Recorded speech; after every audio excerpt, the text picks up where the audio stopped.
स्वागत है आपका न्यूज रूम लाइव पे और मैं हूं आपके साथ जावेद खान। आज देश के बड़े मुद्दों पर चर्चा के लिए हमारे एक्सपर्ट हमसे जुड़ चुके हैं। आज उनसे जानेंगे देश के बड़े मुद्दों के बारे में। जैसा कि देश विकास कर रहा है, देश विकास कर रहा है क्या वाकई में? क्योंकि देश को लूटने वाले लगातार देश को लूट रहे हैं और घोटाले लगातार सामने आ रहे हैं। पहले कहा जाता था बीजेपी सरकार हमेशा कांग्रेस सरकार पर यही आरोप लगाती थी कि कांग्रेस सरकार घोटालों वाली सरकार है और इसका खामियाजा भी कांग्रेस सरकार ने भुगता था। 2014 में बीजेपी आई थी और उनका जो मेन बड़ा मुद्दा था वो यही था स्कैम, घोटाले। अब बीजेपी सरकार भी एक बहुत बड़े घोटाले में घिर चुकी है। इसे देश का सबसे बड़ा बैंकिंग घोटाला बताया जा रहा है।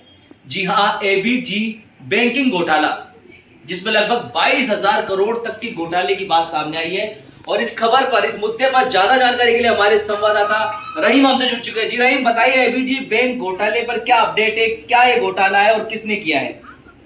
बताना चाहूंगा, देश में लगातार बड़े से बड़े घोटाले देखने को मिल रहे हैं जी। 9,000 करोड़ का घोटाला विजय माल्या, 13,000 करोड़ का घोटाला नीरव मोदी जी। ये दोनों देश छोड़ के चले, मतलब जा चुके हैं, देश छोड़ के जा चुके हैं। उसके बाद इस वक्त जो घोटाले की जो आप बात कर रहे हैं, एबीजी शिपयार्ड कंपनी ने जो घोटाला किया है वो बैंकिंग घोटाले के नाम पर देश में अब तक का सबसे बड़ा घोटाला है। बताना चाहूंगा 2007 में इस कंपनी ने अपनी स्थापना भारत में की थी, गुजरात से जी। गुजरात में उस समय नरेंद्र मोदी की सरकार थी और कौड़ियों के भाव में उन्होंने वहां पे 1 लाख स्क्वायर मीटर जमीन उन्होंने खरीदी जी। खरीदने के बाद 2012 से लेकर 2017 के बीच में 23,000 करोड़ रुपए का इन्होंने लोन लिया भारत की 28 बैंकों से जी। जिसमें से सबसे ज्यादा लोन आईसीआईसी बैंक का है 8,000 करोड़, एसबीआई बैंक का भी है।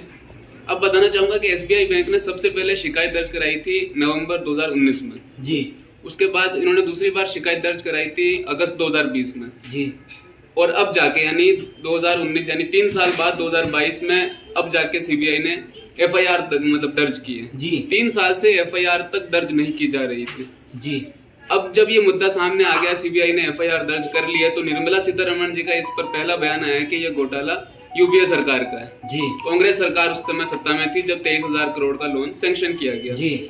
कांग्रेस के रणदीप सुरजेवाला का कल एक बयान सामने आया। उन्होंने कहा कि 2017 के आसपास तक के सारे लोन सैंक्शन है जो कि नरेंद्र मोदी ने किए जी। अब बात ये है देखने वाली कि यूपीए एनडीए पर आरोप लगाती है, एनडीए यूपीए पर आरोप लगाती है, लेकिन जो पैसा है, जो 23,000 करोड़ रुपए वो किसके हैं? वो तो आम जनता के हैं। एसबीआई में जो पैसे वो आपने, हमने और आसपास के लोगों ने जमा कराए।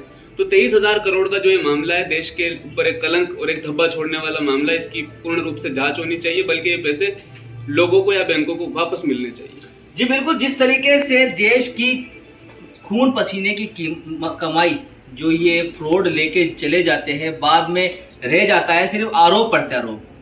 कांग्रेस बीजेपी पे आरोप लगाती है, बीजेपी भी कांग्रेस पे आरोप लगाती है। देश का बड़ा मुद्दा तो अभी फिलहाल यही है, लेकिन देश में सियासत किसी और ही मुद्दे पे होती है। बात अगर देश की सियासत की करें तो हम बात राजस्थान की करेंगे। राजस्थान में गहलोत सरकार जनता को बहुत बड़ा तोहफा देने वाली है। जी हाँ, गहलोत सरकार जल्द ही एक आम आदमी के लिए राइट टू हेल्थ वाला बिल लाने वाली है। तो क्या है बिल और कैसे एक आम आदमी को फायदा पहुंचाएगा, चलिए इसके लिए हम बात करते हैं हिमांशी से। हिमांशी जी, बताएं किस तरीके से राइट टू हेल्थ बिल जो है काम करेगा, राइट टू हेल्थ, और क्या सरकार के इसके ऊपर जो है कदम है?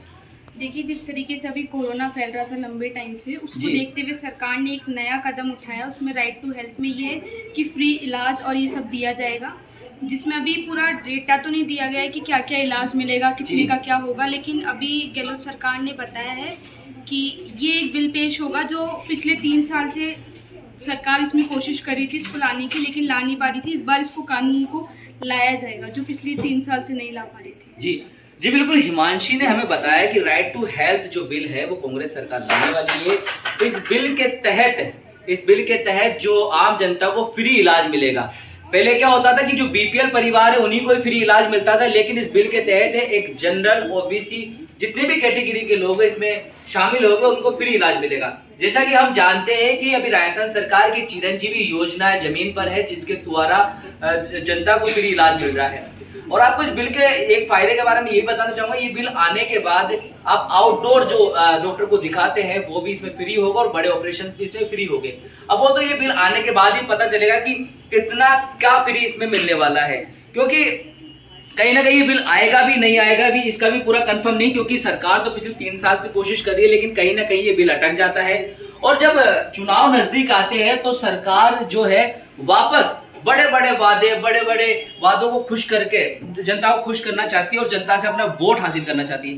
तो चलिए कोई नहीं, कांग्रेस सरकार जो राजस्थान की सरकार है कहीं ना कहीं जनता की हितैषी देखी जा सकती है। अगर ये बिल आ जाता है तो जो जनता को कहीं ना कहीं इससे फायदा होगा।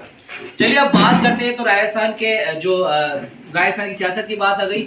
अभी देश में एक बहुत बड़ा मुद्दा जो सामने आया है वो ये है कि जो सबसे बड़ी सजा का ऐलान हुआ है, काफी लोगों को फांसी दी जा रही है ब्लास्ट के मामले पर, लेकिन कहीं ना कहीं एक संस्था है जमीयत-ए-उलमा-ए-हिंद ने जो इसका विरोध किया है। क्यों इसका विरोध किया गया है, क्यों आखिर आतंकवादियों का जो बचाया जा रहा है और क्या इसके पीछे की पूरी स्ट्रेटेजी है, हम बात करें। कासिम भट्टी हमसे जुड़ चुके हैं। कासिम, जिस तरीके से ब्लास्ट हुए थे, तो ब्लास्ट के अंदर जो आरोपियों को फांसी की सजा दी गई थी, करीब काफी बड़ी तादाद में जो है फांसी की सजा दी गई थी, उसमें उलमा-ए-हिंद ने इसमें आपत्ति जताई। तो क्या है मामला पूरा?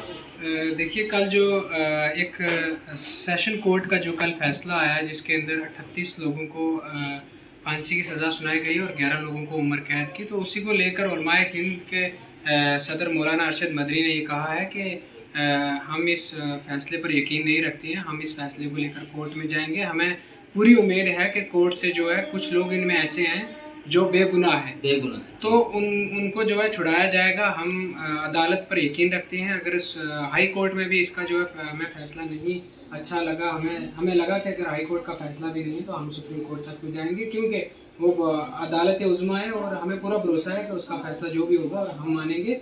उन्होंने साथ में बाबरी मस्जिद का भी जिक्र किया कि उसमें भी जो फैसला किया गया था हम उससे बिल्कुल जो है मुतमईन थे। उसके बाद जो मस्जिद को प्लाट दिया गया, सारी चीज़ें उन्होंने बयान की, लेकिन ज़्यादा उन्होंने फोकस किया कि ये जो 38 लोग हैं इनमें से कुछ बेगुनाह हैं और ये नाकाबिले बर्दाश्त है कि ये तारीख में पहली बार हुआ है कि 38 लोगों को एक साथ जो है फांसी दी जाएगी। और वो भी एक जिस अदालत ने सज़ा सुनाई है, सेशन कोर्ट, जो निजी अदालत हम कह सकते हैं उससे, तो इस वजह से उन्होंने जो है ये बोला। जी बिल्कुल, जिस तरीके से इस ब्लास्ट केस में 38 लोगों को फांसी की सजा सुनाई गई थी, ऐसे में ये कानूनी अधिकार बनता है कि जब कोई के कोर्ट फैसला सुना देती है तो उसके ऊपर हम उच्च कोर्ट है या हाई कोर्ट या सुप्रीम कोर्ट तक अपने उनके फैसलों को जो है चुनौती दे सकते हैं।